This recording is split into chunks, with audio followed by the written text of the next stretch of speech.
using the computer ordinary. প্রিয় ছাত্রছাত্রীবৃন্দ, আসসালামু আলাইকুম। তোমরা নিশ্চয়ই ভালো আছো।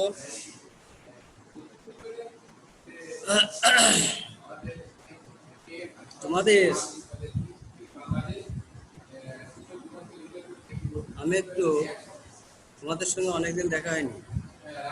আমি ক্লাসও নিতে পারিনি শরীর অসুস্থতার কারণে। তা তোমরা নিশ্চয়ই ভালো আছো সবাই।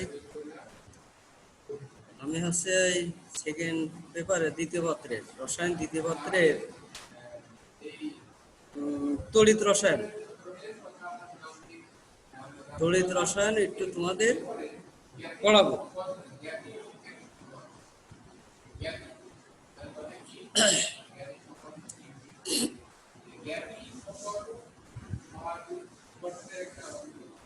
এই ওদের দেখা যাচ্ছে, ছাত্রছাত্রী দেখা যাবে না আমাদের? হ্যাঁ, ওরা দেখতে পারবে। ওদের আমি দেখবো, আমাদের দেখবো, ওদের প্রশ্ন করবে, এরকম আছে। ও তাই, আমি তো কারো দেখতে আসি।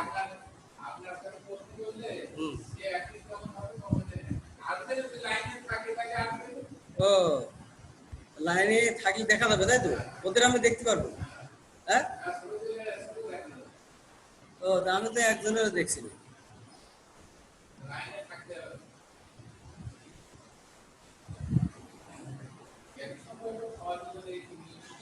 এই যদি একজনেরও না দেখা যায় তাহলে তো পড়িয়ে লাভ আছে।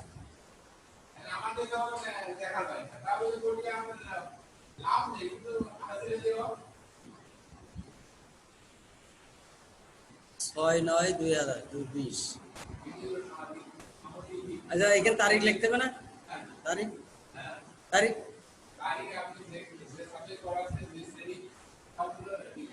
এখানে একটা তারিখ লিখে দিই।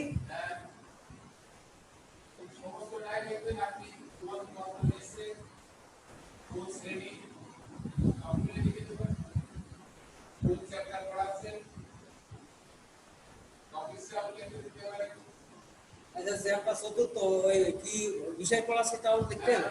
হ্যাঁ,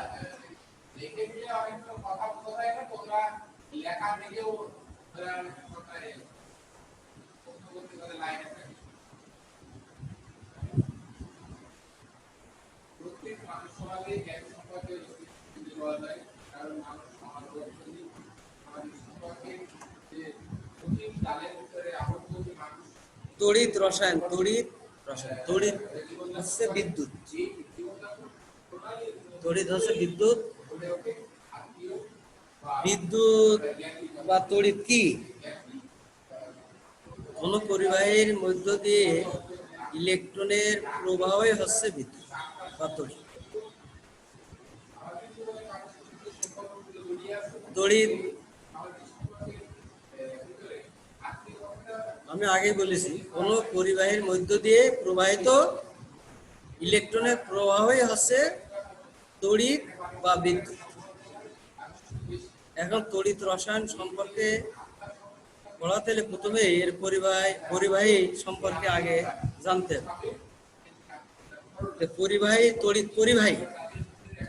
তড়িৎ পরিবাহীর ক্ষমতার উপর ভিত্তি করে দুই ভাগে ভাগ করা যায়।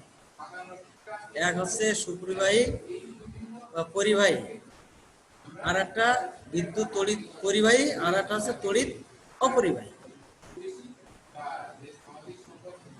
যে সমস্ত পদার্থের ভিতর দিয়ে বিদ্যুৎ চলাচল করতে পারে সেই সমস্ত পদার্থকে বলে তড়িৎ পরিবাহী বা বিদ্যুৎ পরিবাহী পদার্থ। যেমন সকল ধাতব পদার্থ, সকল ধাতুই বিদ্যুৎ পরিবাহী। তারপর গলিত লবণ সমূহ বিদ্যুৎ পরিবহন করে। আর তড়িৎ অপরিবাহী বা বিদ্যুৎ অপরিবাহী, এটা হচ্ছে যার ভিতরে বিদ্যুৎ চলাচল করতে পারে না, তাদেরকে বলে বিদ্যুৎ বা তড়িৎ অপরিবাহী।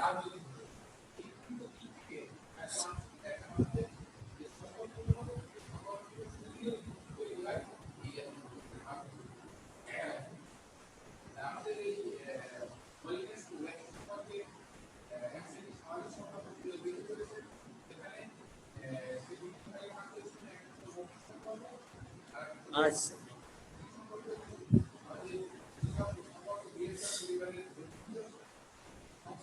তাহলে যার ভিতর দিয়ে বিদ্যুৎ চলাচল করতে পারে না, সেই সমস্ত পদার্থের যে সমস্ত পদার্থের ভিতর দিয়ে বিদ্যুৎ চলাচল করতে পারে না, সেই সমস্ত পদার্থকে বলা হয় তড়িৎ অপরিবাহী। যেমন রাবার, কাঁচ, সকল অধাতব মূল। অধাতব মূলের ভিতর দিয়ে বিদ্যুৎ যায় না, আর ধাতব পদার্থের ভিতর দিয়ে বিদ্যুৎ যায়। তাহলে তোমাদের প্রথমেই জানতে হবে কি, বিদ্যুৎ পরিবাহী ক্ষমতার উপর ভিত্তি করে পরিবাহীকে দুই ভাগে ভাগ করা যায়। একটা হচ্ছে তড়িৎ পরিবাহী, আর একটা হচ্ছে তড়িৎ অপরিবাহী। আর তড়িৎ পরিবহনের কৌশলের উপর ভিত্তি করে পরিবাহীকে দুই ভাগে ভাগ করা যায়। ওটা হচ্ছে প্রথমে পড়ালাম কি, তড়িৎ বা বিদ্যুৎ পরিবহনের ক্ষমতার উপর ভিত্তি করে দুই ভাগে ভাগ করেছে, তড়িৎ পরিবাহী আর একটা আছে তড়িৎ অপরিবাহী। আর এবার আছে তড়িৎ পরিবহনের কৌশলের উপর ভিত্তি করে তড়িৎ পরিবাহীকে দুই ভাগে ভাগ করা যায়। এই একটা হচ্ছে ধাতব পরিবাহী বা ইলেকট্রনিক পরিবাহী বা ইলেকট্রনিক পরিবাহী, এর তিনটা নাম আছে। ধাতব পরিবাহী, ইলেকট্রনীয় পরিবাহী বা ইলেকট্রনিক পরিবাহী। আর একটা হচ্ছে তড়িৎ বিশ্লেষ্য পরিবাহী বা এই তড়িৎ বিশ্লেষ্য পরিবাহী আর একটা নাম আছে ইলেকট্রোলাইটিক। ইলেকট্রোলাইটিক প্রথমটা হচ্ছে তড়িৎ পরিবহনের কৌশলের উপর ভিত্তি করে, কৌশল মেকানিজম।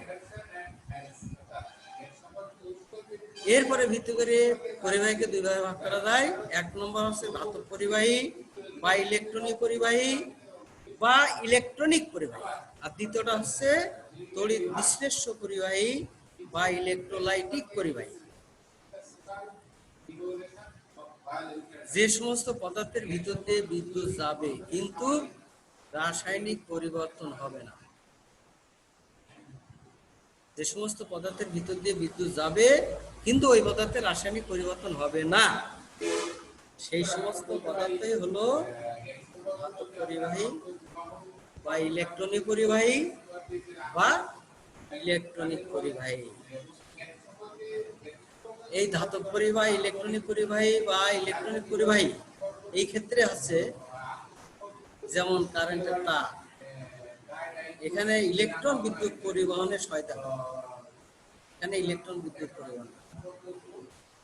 আর এই ধাতব পরিবাহের ভিতরে যখন বিদ্যুৎ যায় তখন কোনো রাসায়নিক পরিবর্তন হচ্ছে না। সুতরাং ধাতব পরিবাহী বা ইলেকট্রনিক পরিবাহী বা ইলেকট্রনিক পরিবাহী একটা ভৌত পদ্ধতি, ভৌত পদ্ধতি। আর দ্বিতীয়টা হচ্ছে তড়িৎ বিশ্লেষ্য পরিবাহী বা ইলেকট্রোলাইটিক পরিবাহী। যে সমস্ত পদার্থ গলিত বা দ্রবীভূত অবস্থায় বিদ্যুৎ পরিবহন করে এবং রাসায়নিক পরিবর্তন করে, যে সমস্ত পদার্থ গলিত দ্রবীভূত অবস্থায় বিদ্যুৎ পরিবহন করে এবং সাথে সাথে রাসায়নিক পরিবর্তন ঘটে, সেই সমস্ত পদার্থই হলো তড়িৎ বিশ্লেষ্য বা ইলেকট্রোলাইটিক পরিবাহী। এই পরিবাহীটা হচ্ছে যেমন আমি বলছি সোডিয়াম ক্লোরাইড, একটা গ্লাসে নেবা, নিয়ে তারপরে যদি পানি দেওয়া হয় তো সোডিয়াম ক্লোরাইডটা গলে যাবে, গলে আয়ন তৈরি করবে, সোডিয়াম আয়ন আর ক্লোরাইড আয়ন। এই এখানে যেহেতু রাসায়নিক পরিবর্তন হচ্ছে, যে সমস্ত পদার্থ গলিত অবস্থায় বা দ্রবীভূত অবস্থায় বিদ্যুৎ পরিবহন করবে এবং সাথে সাথে রাসায়নিক পরিবর্তন ঘটবে, সেই সমস্ত পদার্থকেই বলে তড়িৎ বিশ্লেষ্য পরিবাহী বা ইলেকট্রোলাইটিক পরিবাহী। যেমন সোডিয়াম ক্লোরাইড, এর জলীয় দ্রবণ, ওখানে সোডিয়াম আয়ন আর ক্লোরাইড আয়ন থাকে। এখানে ছিল সোডিয়াম ক্লোরাইড, হয়ে গেল সোডিয়াম আয়ন আর ক্লোরাইড আয়ন, সুতরাং এটা একটা রাসায়নিক পরিবর্তন। তাহলে তড়িৎ বিশ্লেষ্য পরিবাহী বা ইলেকট্রোলাইটিক পরিবাহী একটা রাসায়নিক পদ্ধতি, রাসায়নিক পরিবর্তন। আর ধাতব পরিবাহীটা যেহেতু রাসায়নিক পরিবর্তন হচ্ছে না, সুতরাং ওটা একটা ভৌত পরিবর্তন। আর ধাতব পরিবাহী বা ইলেকট্রনীয় পরিবাহীতে ইলেকট্রন বিদ্যুৎ পরিবহন করে, আর এখানে আয়ন সমূহ বিদ্যুৎ পরিবহন করে। তাহলে তড়িৎ বিশ্লেষ্য বা ইলেকট্রোলাইটিক পরিবাহীতে আয়ন সমূহ বিদ্যুৎ পরিবহন করে এবং এখানে রাসায়নিক পরিবর্তন ঘটছে, তাই এটা রাসায়নিক পরিবর্তন। এই সংজ্ঞা দুটো খুব ইম্পর্টেন্ট, ভেরি ভেরি ইম্পর্টেন্ট। এখানে আর একটা বিষয় খুব গুরুত্বপূর্ণ প্রশ্ন আছে, সেটা হচ্ছে ইলেকট্রনীয় পরিবাহী ও তড়িৎ বিশ্লেষ্য পরিবাহীর মধ্যে পার্থক্য,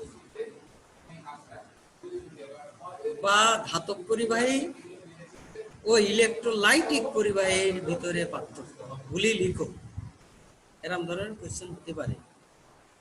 যেটাই ধাতব পরিবাহী সেটাই ইলেকট্রনীয় পরিবাহী, সেটাই ইলেকট্রনিক পরিবাহী। আর তড়িৎ বিশ্লেষ্য পরিবাহী যেটা, ওটাই ওর আরেক নাম হচ্ছে ইলেকট্রোলাইটিক পরিবাহী। যে কোনো পার্থক্যর প্রথমেই তোমরা আগে দুটোই সংজ্ঞা দেবে। সংজ্ঞা মানে একটা পার্থক্য। তাহলে ইলেকট্রনীয়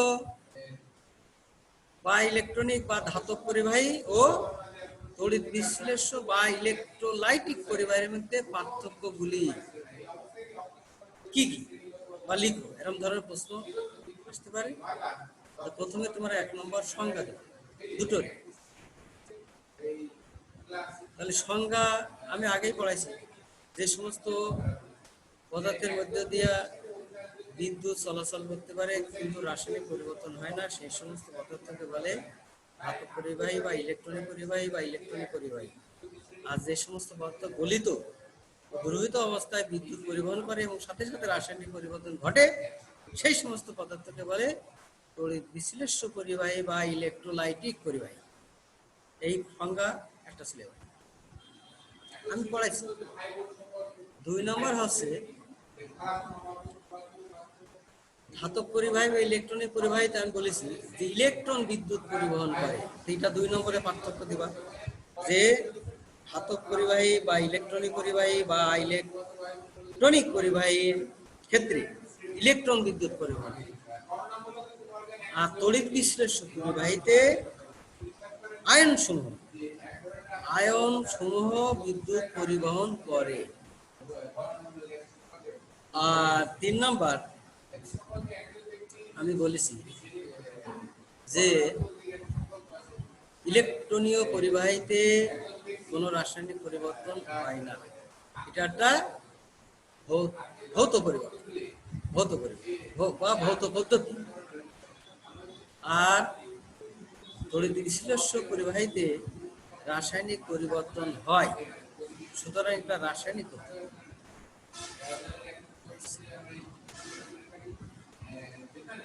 3 নম্বর চলে গেছে। 1 নম্বর সংজ্ঞা, 2 নম্বর এটা ইলেকট্রন পরিবহন করে বিদ্যুৎ, আর হইতে আয়নের সময় বিদ্যুৎ পরিবহন করে। 4 নম্বর ইলেকট্রনিক পরিবাহীটা ভৌত পদ্ধতি, আর তড়িৎ বিশ্লেষ্য পরিবাহী একটা রাসায়নিক পদ্ধতি। আর একটা গুরুত্বপূর্ণ একটা পয়েন্ট আছে যদি তাপমাত্রা বেড়ে যায়, যে ধাতব পরিবাহী বা ইলেকট্রনিক পরিবাহী বা ইলেকট্রনিক পরিবাহীর পরিবহন ক্ষমতা হ্রাস পায়।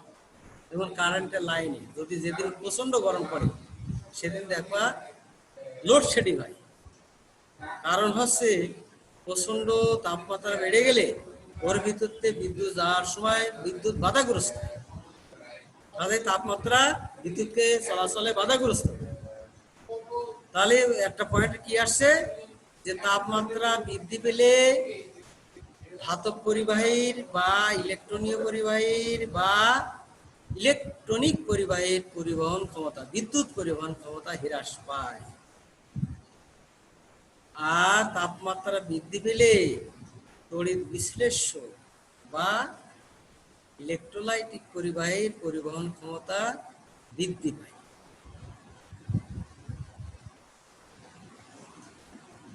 আর একটা পয়েন্ট বলা যায়, 4 নম্বর আর একটা 5 নম্বর, যখন বিদ্যুৎ চলাচল করে ধাতব পরিবাহীর ভিতর দিয়ে বা কারেন্টের লাইন দিয়ে, তখন ওর কোনো অংশের স্থানান্তর ঘটে না, কোনো অংশের স্থানান্তর ঘটে না। কিন্তু তড়িৎ বিশ্লেষ্য পরিবাহীর পদার্থ সমূহের স্থানান্তর ঘটে। কারেন্টের লাইন দিয়ে বিদ্যুৎ যাচ্ছে, ওর কোনো অংশ স্থানান্তরিত হয় না। কিন্তু যেমন আমি আগে বলেছি যে সোডিয়াম ক্লোরাইড যদি পানিতে গলানো হয়, সোডিয়াম আয়ন আর ক্লোরাইড তৈরি হয়। এই সোডিয়াম আয়ন আর ক্লোরাইড আয়ন পানির ভিতরে এক জায়গায় স্থিরভাবে থাকে না, এটা হচ্ছে স্থানান্তরিত ঘটে, এক জায়গা থেকে আরেক জায়গায় যায়। এই জন্য তো আমি বলেছি যে তড়িৎ বিশ্লেষ্য পরিবাহীতে আয়ন সমূহ বিদ্যুৎ পরিবহন করে। আচ্ছা শেষ করতে হবে।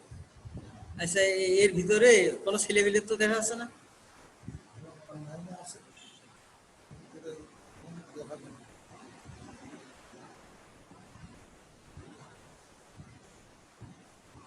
শেষ করতে দেবো? হ্যাঁ, ও তাহলে শেষ করবো এখানে। আচ্ছা তোমরা সবাই ভালো থেকো, সুস্থ থেকো, আল্লাহ হাফেজ।